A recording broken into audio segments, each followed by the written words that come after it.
룻기 4장 앞부분 내용을 통해서 우리는 두 가지의 성경의 원리를 살펴봤습니다.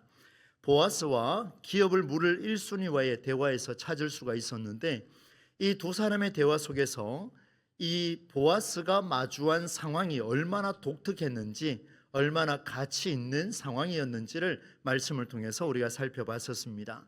두 가지의 관점으로 보게 됐는데, 첫 번째는 보아스가 기업을 물을 자에게 의도하거나 강요하거나 설득하거나 감정적으로 대하거나 이렇게 대하지 아니하고 있었던 사실 그대로만 대화를 요청하긴 했습니다마는 그 대화의 중심 요지는 객관적인 사실만 전달하는 데 주력하고 있었던 그 모습을 우리가 볼 수 있었습니다. 그 이유가 있었습니다. 그것은 내 감정과 상관없이 나와 대화하는 그 기업 물을 자가 어떤 판단과 결단을 하고 이 일에 동참할 것인가를 그에게 선택을 주었고 그에게 결단을 내어준 그 모습이 아주 참 가치가 있었다라는 것을 살펴봤습니다. 두 가지의 내용이 있었죠. 죽은 나오미가 죽은 남편의 소유지를 팔려고 한다는 소식과 하나 있었고, 또 한 가지는 모압 여인 룻을 아내로 맞이해야 하고 또 죽은 자의 기업을 그의 이름으로 세워야 할 것이다. 돈을 주고 사게 되면 그 밭의 이름을, 주인의 이름을 그 죽은 자의 이름으로 세워야 할 것이다. 이런 내용을 다루었습니다. 그런데 두 번째 이야기를 듣고 난 뒤에 보아스의 말을 들었던 그 사람이 처음에는 내가 그 집안을 살리겠습니다라고 말했지만, 뒤이어서 바로 있는 사실 하나를 더 이야기해 주니까 태도가 돌변한 모습을 볼 수 있었습니다. 그의 대답입니다. 내가 손해보는 일이니 할 수 없습니다 라고 이렇게 답변하는 모습을 우리는 봤습니다. 구매한 땅에다가 내 이름을 새길 수 없거나 재산상의 손해가 가게 되면 나는 그 일에 동참할 수 없습니다. 내가 손해보는 일은 절대로 하지 않겠습니다 라고 그 일을 나누었습니다. 정리를 이렇게 했습니다. 한쪽은 자기가 살 길을 찾았고 다른 한쪽은 모두가 살 길을 찾았습니다. 한쪽은 자기의 이익을 위해서 모두의 평안을 포기했지만 다른 한쪽은 자기의 평안을 포기함으로 다른 모든 사람의 평안을 추구했던 그 모습이 지난 본문을 통해서 우리가 살펴볼 수 있었습니다. 이제 오늘 본문으로 들어가겠습니다. 오늘 본문은 이렇게 또 살펴볼 텐데, 보아스가 자신이 선택한 이 손해보는 방법, 내가 분명히 손해 입을 수밖에 없는 이 길을 어떻게 정리하는지를 한번 보겠습니다. 마지막까지 보아스가 이 내가 손해보는 일을 어떻게 정리하는지, 어떻게 마무리하는지를 찾아보고, 두 번째는 이 이야기를 듣고 주변에 있던 자들이 보아스에게 축복하는 장면이 나옵니다. 얼마나 위대한 축복을 하는지, 어떤 복을 빌어주었는지, 또 그 복의 가치가 얼마나 가치가 있는지를 오늘 본문을 통해서 한번 찾아보겠습니다. 이 두 가지가 오늘 정리가 잘 된다면 오늘 기도하실 때에 우리를 거쳐간 자녀들의 삶이 이런 삶이 되게 해달라고 또 기도하시고, 우리 교회 공동체가 이런 기독교 신앙의 원리를 찾아가는 것이 얼마나 가치 있는가를 오늘도 우리는 만나게 될 것입니다. 그러면 먼저 보아스가 자신이 선택한 이 손해보는 길을 어떻게 정리하는지를 한번 보겠습니다. 보아스와 기업을 물을 자의 대화를 살펴본 것처럼 보아스는 정말로 가치 있는 대화를 이끌어냈습니다. 그가 손해보는 방법은 나오미의 가문을 살리는 길이었고, 또 룻이라는 한 이방 여인의 미래를 열어주는 길이었고, 또 한 가지는 기업을 물을 자에게 조금의 부담도 주지 않는, 그에게 선택을 주므로 그가 살 길을 찾아가도록 만들어주는 이 놀라운 일을 선택해서 만들어 주었습니다. 그래서 조금 전에 말씀드렸던 것처럼 보아스의 선택은 모두의 평안을 빌어주기 위해서 나의 평안을 포기한 그 모습이라고 정리를 했었습니다. 기업을 물을 자가 이렇게 답을 했죠. 나는 그런 일에 시간과 마음을 쓰지 않겠습니다. 내가 손해보는 일이기 때문에 나는 관례대로 내 책임을 벗어나겠다라는 의미를 지금 확정하겠습니다. 그 답변을 주는 것이 오늘 본문의 첫 번째 내용이었습니다. 어떻게 그가 보여주는지를 한번 보겠습니다. 7절과 8절 말씀에 새 한글 성경으로 읽어드리겠습니다. 내가 책임을 벗어났다는 것을 보여주는 겁니다. 익히 우리가 참 많이 알려진 내용입니다만 제가 새 한글 성경으로 읽어드리겠습니다. 이전에는 이스라엘에서 가까운 친척 집안을 살려내는 일을 하거나 무엇을 서로 바꾸는 일을 할 때 이렇게 했다. 곧 무엇이든지 확실히 하는 표로서 확실하게 하자는 겁니다. 확실하게 하는 표로서 한쪽 사람이 자기의 신발을 벗어서, 샌들을 벗어서 다른 한쪽 사람에게 주게 되면, 내 신발을 주게 되면 이렇게 확증하는 표를 만들어 간답니다. 이스라엘에서 그런 일을 이렇게 증명했다, 관례대로 이렇게 해왔다는 겁니다. 그 다음에 8절 말씀을 보면 이 일이 있었기 때문에 이제 그 사람이 어떻게 말하는지를 한번 보겠습니다. 룻의 남편 집안을 살려낼 가장 가까운 친척이 보아스에게 이렇게 말합니다. 당신께서 그 밭을 사시지요 하고 말하고는 샌들을 벗었다. 무슨 말입니까? 내가 그 일을 하지 않겠습니다. 나는 책임지지 않겠습니다. 내가 손해보는 일은 나는 하지 않습니다 하고 신발을 벗어서 그에게 주었습니다. 이게 증표고 관례대로 이루어졌습니다. 여러분, 샌들을 벗었다라고 하는 문자적인 행위에 저는 의미를 부여하고 싶지는 않습니다. 시대마다, 지역마다, 우리나라도 한국 정서로 봤을 때 증표를 주고받는 방법들은 굉장히 다양했습니다. 여기에서 중요한 사실은 무엇인가 하면 기업을 물을 가까운 자가 스스로 이걸 포기했다는 겁니다. 증표를 내세웠다가 중요한 게 아니라 이걸 포기하는 방법을 확증해 버렸다는 거예요. 포기한 내용을 다른 이에게 넘기면서 증표를 남기면서 나는 이 일에서 책임이 없다, 나는 이 일에서 해방되었다, 완전히 해방되었다라는 홀가분한 마음을 털어놓는 것이 바로 이 장면입니다. 그러면 여러분, 이제 점검해야 될 게 있습니다. 그게 뭐냐면 남은 게 있는데 증표를 남겼습니다. 이 사람이 기업을 물을 자가 나는 책임이 없다 하고 남겨버렸습니다. 그러면 이제 이 증표를 받아야 할 사람이 보아스가 이걸 어떻게 받아들이냐에 따라서 모든 일이 결정됩니다. 여러분, 보아스가 분명히 약속을 하긴 했습니다. 그러나 지금 도장을 찍기 직전이에요. 도장을 찍기 직전에 나는 그런 말 한 적 없다, 나는 하지 않겠다, 그럼 끝나는 일입니다. 안 그렇겠습니까? 증표를 받아야 할 사람이 어떻게 받아들이냐가 굉장히 중요한 상황인데, 지금까지 어떤 대화를 나누었는지보다 더 중요한 인봉하는 작업이 있습니다. 저도 우리 교회 와서도 그렇습니다만은 지난번에 있었던 교회에서도 인봉하는 작업을 참 많이 했습니다. 이게 무엇입니까? 추천서를 써줘도 그 안에 추천 내용을 적어두고 봉투를 접어서 도장을 찍고 테이핑을 딱 하는 순간 그건 결정할 수 있는 사람이 뜯기 전까지는 효력이, 다른 사람이 뜯어버리면 효력이 없어져 버립니다. 그만큼 인봉이 중요한 거예요. 마지막 도장을 찍는 순간인데 그 일에 대한 책임을 거부할 수 없고 반드시 책임자로 서야 하는 것이 너무나 당연하지만, 그럼에도 불구하고 마지막 책임을 지는 이 자리에서는 손을 뗄 수도 있는 상황인데 보아스가 어떻게 대응하는지를 한번 보겠습니다. 이제 보아스의 반응을 한번 보겠습니다. 9절과 10절 말씀입니다. 보아스는 원로들과 온 백성에게 말했다. 여러분이 오늘 증인이십니다.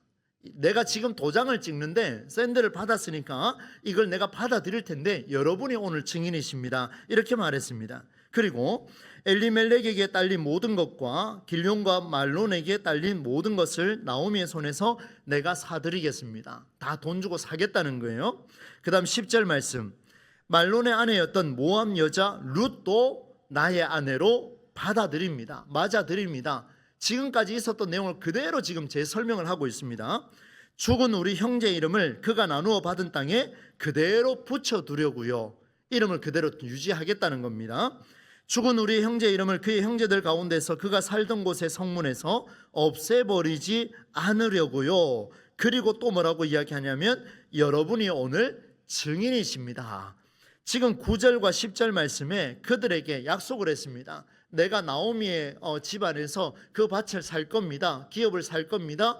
여러분이 오늘 이 일의 증인이십니다. 그리고 룻도 내 아내로 맞이하고 죽은 사람의 그 이름을 이 밭의 주인으로 제가 명패를 붙여놓겠습니다. 이렇게 말하면서 이것 또한 여러분이 오늘 증인이 되십니다. 이렇게 지금 선언하는 방식으로 보아스가 진행을 하고 있습니다.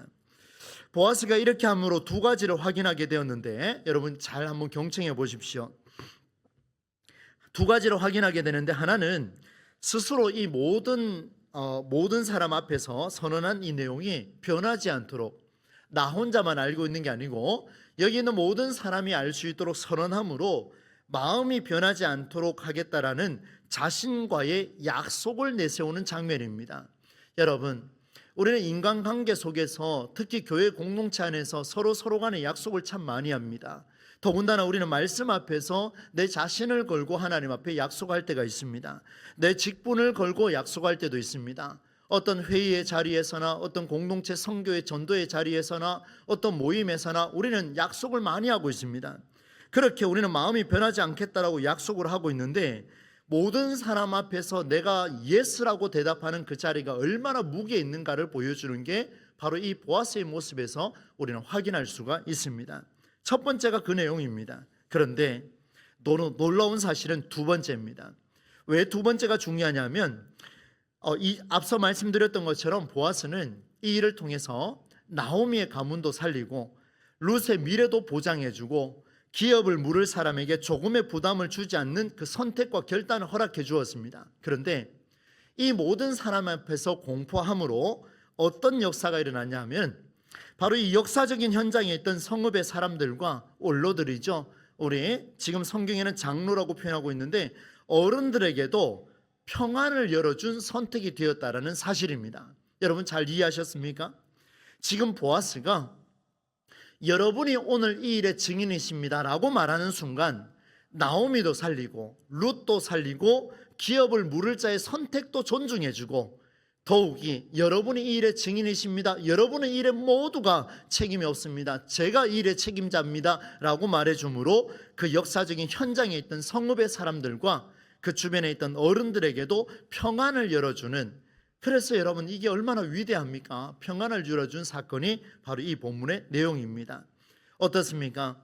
보아스가 자기가 선택한 이 손해보는 길을 통하여서 모든 사람에게 평안을 열어주는 정말 귀한 역사적인 순간이 이 본문의 메시지 속에서 드러나고 있다는 것을 보여줍니다. 이제 두 번째 이야기를 좀 나눌 텐데요, 이 두 번째 대목이 굉장히 중요합니다. 이런 보아스를 위해서 주변에 있던 사람들과 어른들이 복을 빌어줍니다. 굉장히 독특하죠. 여러분이 오늘 이 일의 증인이십니다 라고 말하니까 그 사람들이 오히려 보아스에게 이렇게 말합니다.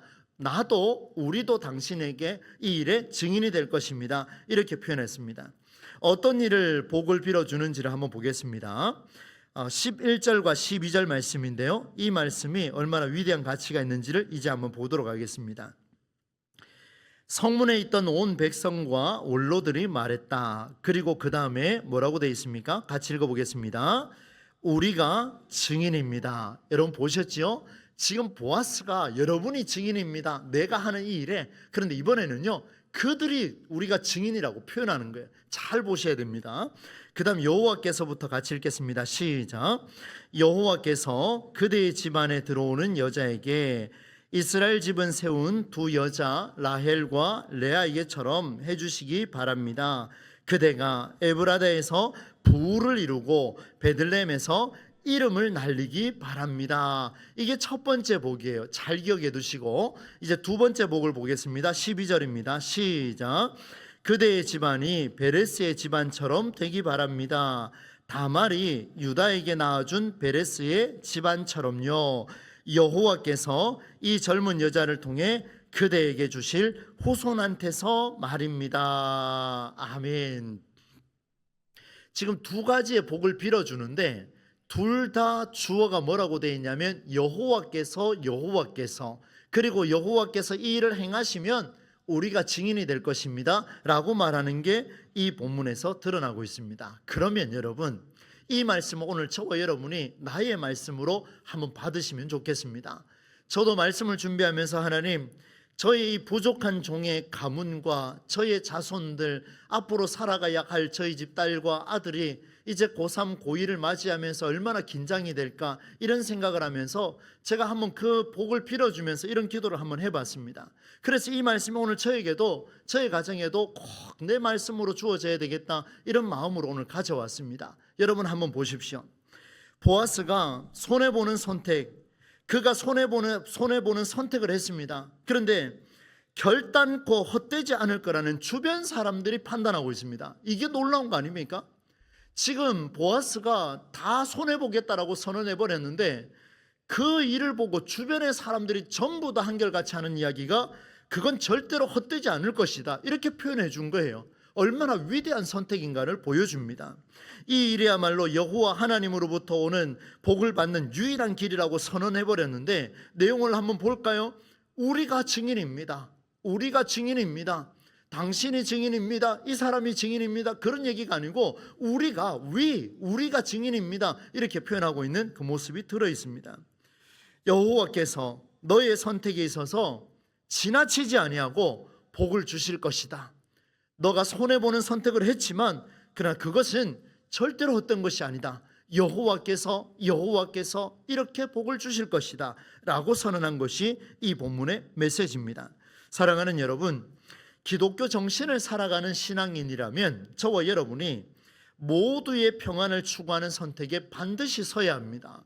여러분, 이 길은요, 내가 100% 손해볼 수밖에 없습니다. 내가 99.9% 손해보고 0.1% 이득을 얻는다, 그건 기독교 정신이 아닙니다. 기독교 정신은 철저하게 내가 100% 손해보는 자리에 서야만 하나님이 일을 해결해 주시는 놀라운 역사가 일어나게 됩니다. 그 길 위에 설 때에 주변 사람들로 하여금 여러분을 통해 놀라운 일이 이루어질 거라는 복의 소식을 듣게 될 것이라는 것이 오늘 본문의 메시지죠. 여러분, 보아스의 행동에 거래의 증인, 여러분 이해하시죠? 돈을 주고 받고 물건을 주고 사는 이런 거래의 증인이 되었던 자들이 증명하려고 모였잖아요. 그런데 이 보아스의 행동에 이 사람들이 거래하러 모였다가 돌변해 버렸습니다. 어떻게 바뀌냐면 거래의 증인이 아니라 이제 보아스의 행동에 찬사를 보내는 증인들이 되었다라는 것을 보여줍니다. 그래서 저는 이 말씀을 준비하며 제목을 참 몇 차례 고민하다가 마지막에 이렇게 적었습니다. 최고의 찬사를 만나기까지. 여러분, 보아스가 최고의 찬사를 지금 만나는 그 순간이 지금 이루어진 역사적인 순간입니다. 모든 이에게 칭찬을 받은 거예요. 모든 이에게 복을 빌어주는 그 모습을 받게 된 겁니다. 그런데 그 복은요, 사람들이 인정해주고 사람들이 복을 빌어준 게 아니라 그 복의 주체가 누구시라고요? 여호와께서 얼마나 위대합니까? 얼마나 멋집니까? 이것이 우리에게 들려졌습니다. 그런데 그러면 이 복의 내용이 얼마나 중요한가를 한번 봐야 되지 않겠습니까? 이 복의 내용이 궁금하지 않습니까? 참 너무 궁금했습니다. 그래서 보니까 두 가지를 이야기를 해줬습니다. 이 어른들이요, 성읍에 있던 사람들이 두 가지의 복을 빌어주는데, 첫 번째 복이 뭐냐면 이스라엘의 집을 세웠던 두 여자 라헬과 레아처럼 될 것이다, 이 루시, 이렇게 표현하고요. 두 번째는 다말이라는 여성이 유다라는 남성에게서 낳은 베레스의 집안처럼 되게 할 것이다, 이렇게 표현했습니다. 잠시 구약으로 돌아가서 짧게 정리를 하고 마무리를 해보겠습니다. 여러분, 첫 번째 복입니다. 라헬과 레아, 누구의 아내들입니까? 야곱의 아내들이죠. 야곱이 그토록 사랑했던 라헬, 그리고 라헬을 얻기까지 레아를 먼저 얻게 되고 라헬을 위해서 또 7년을 살아 14년을 봉사하는 이 엄청난 일을 벌였지 않습니까?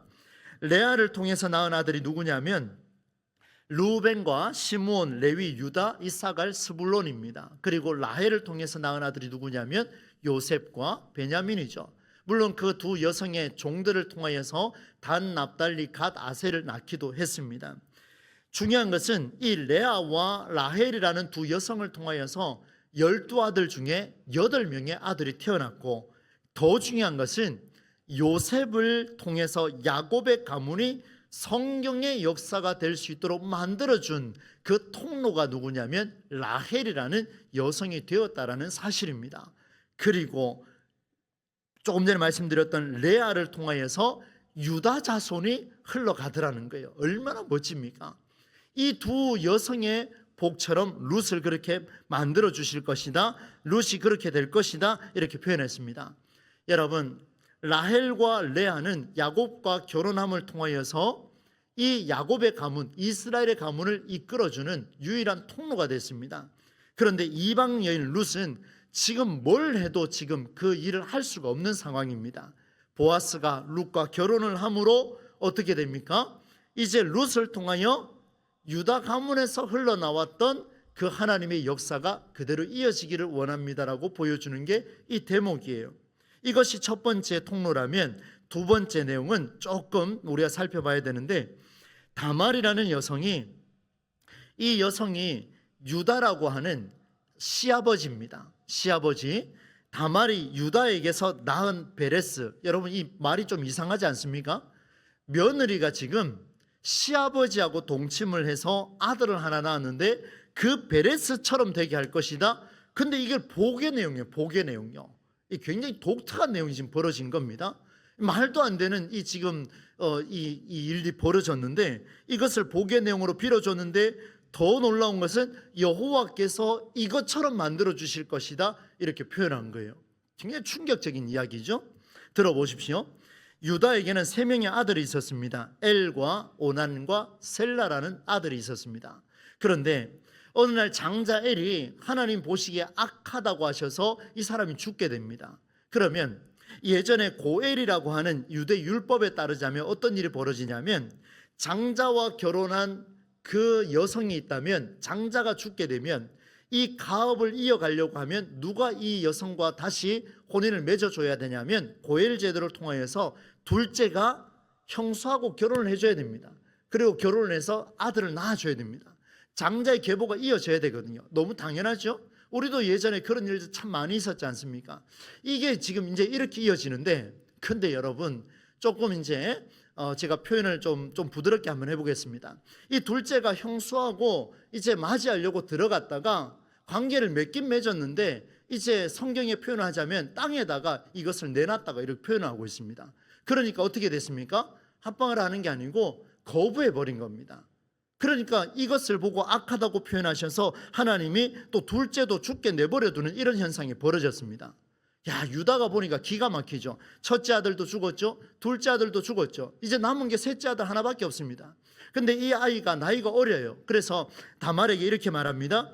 셋째 아들밖에 없는데 이 아들이 장성하면 너에게 주겠다. 다말아, 걱정하지 마라. 이렇게 이야기를 해준 겁니다. 그런데 장성하고 난 뒤에도 주지 않습니다. 왜냐하면 다말과 만났던 남성들이 다 죽었기 때문에 그렇습니다. 누가 줄 수 있겠습니까? 시아버지가 줄 수 있겠습니까? 쉽지 않지요.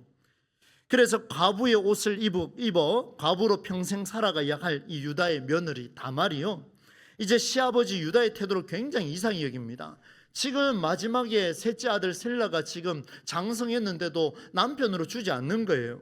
그래서 한날은 이 과부의 옷을 입고 다말이 이제 동네에 나가게 됩니다. 그리고 얼굴을 가려요.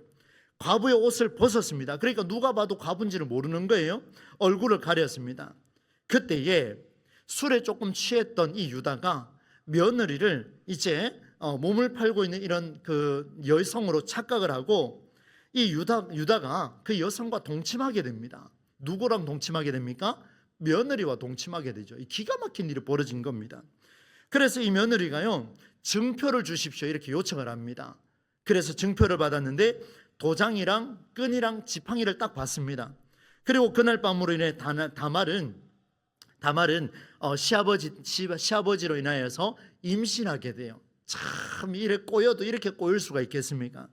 유다는 이런 사실을 모른 채 이제 염소 새끼들을 그 집안으로 보내게 되고, 그곳에 가서 이제 맡겨놓았던 그 3가지 도장끈 지팡이를 되돌려 받으려고 새끼들을 보내줬습니다. 염소 새끼를 찾으려 했는데 찾으려 해본들 있습니까? 없지 않습니까?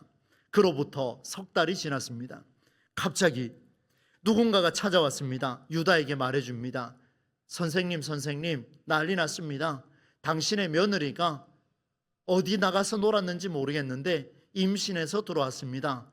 충격 중에 충격이 벌어진 겁니다. 여러분, 창세기 38장 24절로 26절 말씀인데요, 이 말씀은 제가 새한글 성경으로 읽어드릴 텐데 여러분 눈으로 한번 따라와 보십시오. 3개월쯤 지나서 누군가가 유다에게 알려주었다.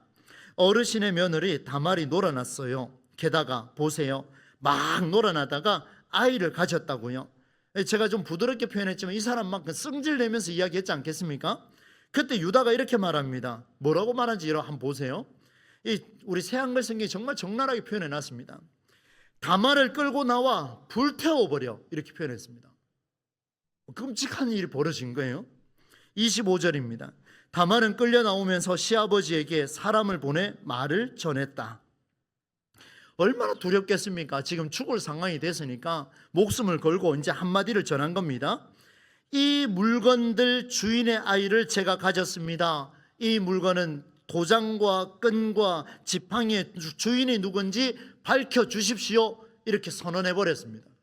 와, 여러분 이 영화로 이야기하면요, 클라이막스 중에 클라이막스입니다. 이렇게 지금 밝혀달라고 이야기를 했습니다. 그때 26절, 유다는 물건들을 확인해 보고 말했다. 이제 같이 한번 읽어봅니다. 며느리가 붙어 있습니다. 시작. 며느리가 나보다 오라. 내가 그를 내 아들 셀라의 아내가 되게 해주지 않았기 때문이야. 유다가 며느리와 더는 잠자리하지 않았다. 이렇게 표현한 거예요. 상황을 보니까 참 기가 막힌 일이 벌어졌죠. 여러분 집중을 한번 해보십시오. 이에 다말의 태중에요, 이제 더는 뭐 잠자리 하지 않으니까 딱 한 번이었지 않습니까? 쌍태가 태어났어요. 지금으로 이야기하면 쌍둥이죠.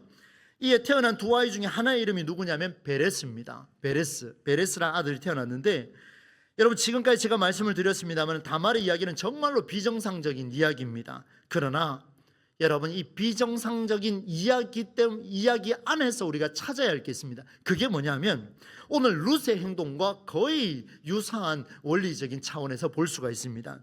다말이 취한 행동은 죽은 남편의 대를 잇기 위해서 가문을 살리고자 선택했던 방법이라는 사실입니다. 방법은 너무나 이상했습니다. 지금 우리 시대에 받아들이기 너무나 어려운 방법이었어요. 그렇다면 여러분, 이런 다말과 같은 방법을 취하라 그렇게 말하는 게 아니에요. 그게 아니라 오늘 우리 시대에 이 다말과 같이 그때 당시에 이 여성이 할 수 있었던 유일한 방법이었던 이 방법, 어쩌면 우리 시대에 저와 여러분에게 맡겨진 살리기 위한 유일한 방법이 우리에게 주어져 있다면 그 방법을 내버려 둘 거냐 이 말입니다. 내버려 두지 아니하고 그 방법을 살리고자 선택했던 그 방법이라면 그것을 통해서도 하나님의 역사가 이어진다라는 것을 보여줍니다. 유다의 셋째 셀라도 큰형 엘의 아내 다말을 모른 척했습니다. 여러분 장성했다면 그걸 모를 리가 없지요. 아버지하고 대화를 안 했겠습니까? 분명히 자기가 맡아야 된다는 거 알고 있었을 겁니다. 그러나 셀라도 모른 척했습니다. 여러분 각자의 위치를 여러분 한번 생각해 보십시오. 오늘 저도 제 자신을 돌아보고 올라왔습니다. 내게 맡겨진 아버지의 자리, 내게 맡겨진 어머니의 자리, 내게 맡겨진 자녀의 자리, 내게 맡겨진 저는 목회의 자리, 여러분에게는 직분의 자리, 우리 사역자들에게는 사역자의 자리, 여러분 각자에게 맡겨진 자리가 너무나 다양합니다. 그런 자리에서 내게 맡겨진 유일하게 내가 할 수 있는 살릴 길은 단 한 가지가 있을 텐데 그 길을 모른 척하고 있다면 여러분 그건 하나님의 마음을 간과하는 일들입니다. 그것이 바로 성령을 회방하는 죄입니다. 내게 맡겨진 유일하게 내가 할 수 있는 살려야 할 길이 있을 텐데 그것을 여러분 오늘 고민하라는 겁니다. 어떻게 해요? 다말처럼요 목숨 걸고 내 가정 살리기 위해 내가 아버지로서 해야 할 게 내게 있다면 그 일을 감당하라는 하나님의 강력한 메시지가 오늘 룻을 통해서 우리에게 드러나고 있습니다. 여러분 모두가 모른 척했습니다. 시아버지도 모른 척했습니다. 끝내 시아버지도 자신이 지었던 그 죄를 모른 척하고 다말을 불러내어 불태워버리라 그렇게까지 말했습니다. 그러나 마지막에 유다가 고백했습니다. 며느리가 나보다 오라.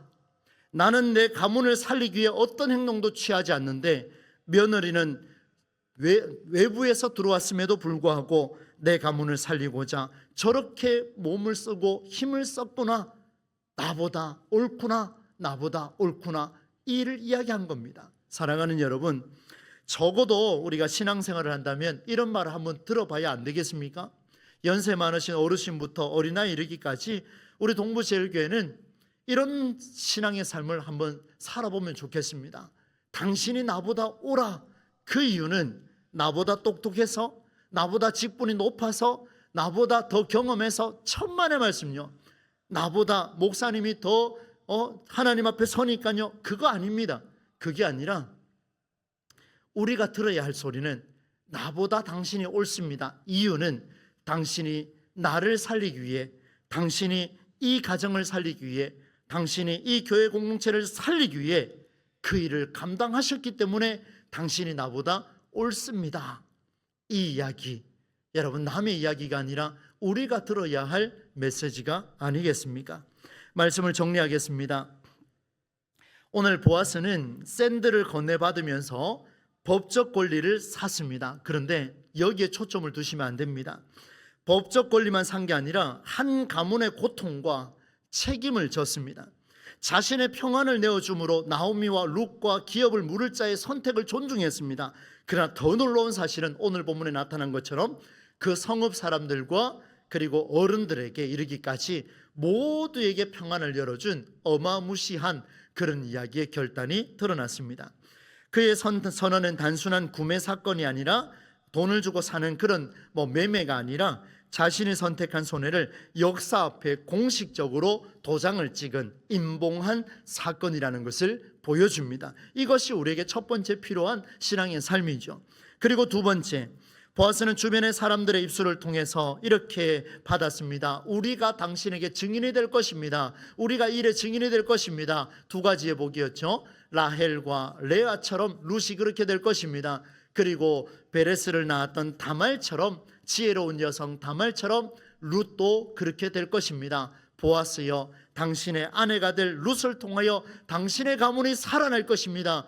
최고의 찬사를 보아스가 마주하는 놀라운 장면이 드러났습니다. 사랑하는 여러분, 이 놀라운 최고의 찬사, 하나님이 거룩한 손해에 빠진 자의 삶을 결단코 헛되게 두지 않을 것이라는 엄청난 메시지를 이 명절 끝자락에 우리에게 허락해 주셨습니다.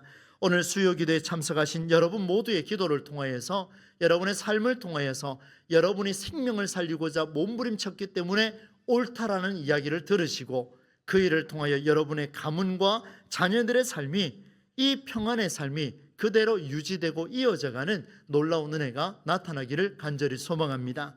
제가 마지막 구절을 이렇게 적었습니다. 보아스가 확증한 그 평안의 길이 오늘 우리를 통해, 저와 여러분을 통하여서 우리 시대의 베들레헴, 우리 시대의 가정, 우리 시대의 공동체, 우리 시대의 발걸음 위에 다시 한번 우리를 통하여 평안함이 샘솟듯 일어나는, 오늘 찬송가 412장을 부르셨던 것처럼 그 평안함이 여러분의 삶에, 여러분이 정말 그 자리에 최선을 다하고 살아낼 때에 일어난다라는 놀라운 사실 그대로 일어나기를 바라고, 저와 여러분의 삶을 통하여 가문의 복이 충만해지기를 우리 주 예수님의 이름으로 간절히 축원합니다.